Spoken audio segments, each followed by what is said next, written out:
So, good evening, greetings, and salutations, everyone, as always, and welcome to, well, some fun today. We've got for you, as you all know, Jonson at number 10 is soon to be released, and I have pre ordered my copy. And oh my word, I cannot express how eager I am to get a hold of it. I am incredibly eager to get a hold of it because, from what we have heard so far, is one thing, because they tell you all the big quotes, all the big earth-shattering quotes. But the thing is, there are going to be other stuff in there. There is going to be absolutely other stuff in there that covers what was going on at that time that obviously doesn't get tend to reported. Think that people think, or at least the author or the publishing company think, sort of relatively small, but uh, they give you bit of tidbits now and again to whet the appetite for potential buyers. And I'll tell you now, I gave in straight away. I've already got this on pre-order. And like I say, I think, to be honest, if you, like me, want to understand what on earth was going on, I think this book is the way to start. Because oh boy, oh boy, oh boy, does this book, I think, promise some thrills, chills, and certainly a lot of spills. That's certainly for sure. So I am incredibly excited. So we're going to go over a brief interview that was done by the author, Anthony Seldon, and just what one of the things he was, because this is one of the things that went over about the initial form of Brexit. And one of the things I think is going to come out about this book is just how much power Boris Johnson ceded to Dominic Cummings. I think this is going to be something that comes out and something that people start to ask a lot more, because we knew Johnson was just not interested in making big decisions, the big choices. He just didn't want to make them. We've heard before that he would be in the cabinet meeting, be expected to make a choice, and then say something, and then just disappear because he just wasn't interested in making the choice. And yet, if you're going to be prime minister, I think we would want you to be able to make that choice. So we're going to have just a quick, brief look at this interview. This interview came from the Observer. So if you want to go and have a look for the full interview, definitely recommend it. But if it's whet your appetite to go and buy this book, like I say, Jonson at number 10, available from all good book retailers soon, I think. Like I say, I think its release date is pretty much soon. If not, you can pre-order it from Amazon and all good bookstores, wherever you buy books. But as always, thank you very much, everyone, for joining us today. And of course, please do remember to click on the like, share, and subscribe button. And of course, down below is the Patreon page, the one-off donation link called Buy Me Coffee, where you can buy me coffee. And of course, there is the Pony Club and the YouTube thank you button down below as well. So let's quickly go over this, because I think this is fun. This is so interesting. And I think reading about Johnson is certainly one of the periods I am looking forward to of this book bringing up, because some of this stuff is just unbelievable. So, the eyewitness reports of the events in Seldon's book expose one of the great cons of the referendum campaign that has so savaged the country and its economy. We've learned from, namely, many named and unnamed sources that even Jonson was outraged by some of the stunts pulled by Dominic Cummings in the name of Vote Leave.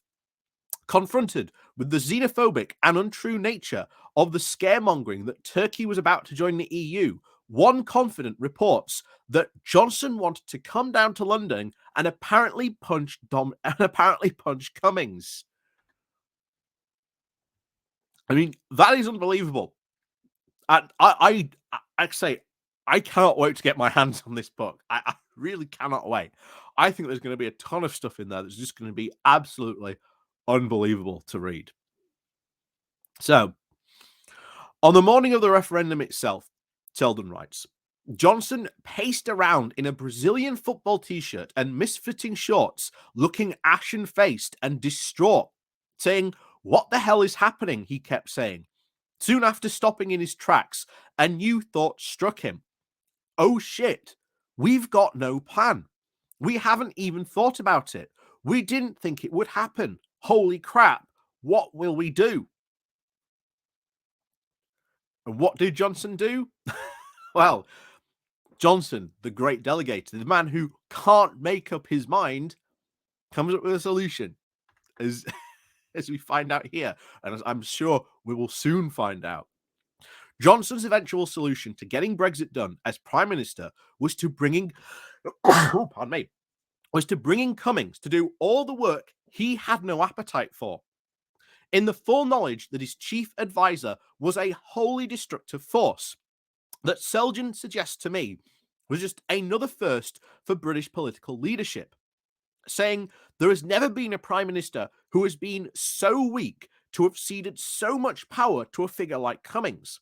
Here was someone who went ahead and removed the Chancellor of the Exchequer to replace them with someone more biddable, who knocked out the Cabinet Secretary and head of the Civil Service, appointing someone unable to assert himself, who tried knocking out and even appointing his own personal governor as the Bank of England and as head of MI6, while at the same time expressing contempt for Jonson.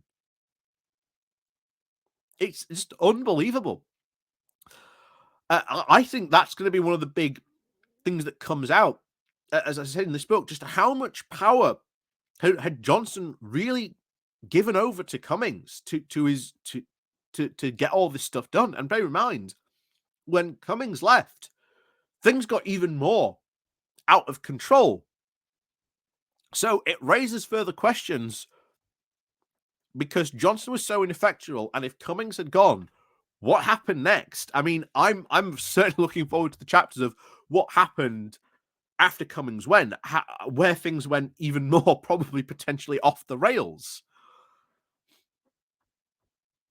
So the book describes how after the 2019 election, Cummings assumed universal power across the government. As Brexit and then the pandemic unfolded, Jonson at one point raged impotently that I'm meant to be in control. I'm the Führer. I'm the king who makes decisions. Unwilling to confront his chief of staff directly, it is said that Jonson frequently employed the excuse that he was subject to mad and crazy demands from Carrie, his fiancée upstairs. In response to the book, a spokesperson for Jonson described this allegation as malevolent and sexist twaddle. Well, who knows what really the truth is all about that, but wow. So Seldon suggests that now the results of this chaotic approach took us all back to a pre-1832 world of the court politics, where the idea of a pragmatic government with a series of policies and beliefs hadn't yet even been formed. It was just a milieu of shifting alliances and factions. And one thing that is striking the aspects of this book, it is a world beyond the confines of number 10, where the reality of the unprecedented national crisis in millions of people's of lives hardly ever gets a look in. So concerned are the principal actors in this drama with protecting their own sorry backsides. I mean, wow. I genuinely cannot wait to get my hands on this book. I really cannot wait. It is going to be, I think, there's so much more in there. Because as any sort of good book publisher would do, they would say, right, talk about this, this, and this, but everything else, don't talk about. You know, I think there's a lot more in this book to come. I really, really do. But I can't wait to get my hands on it. I really can't.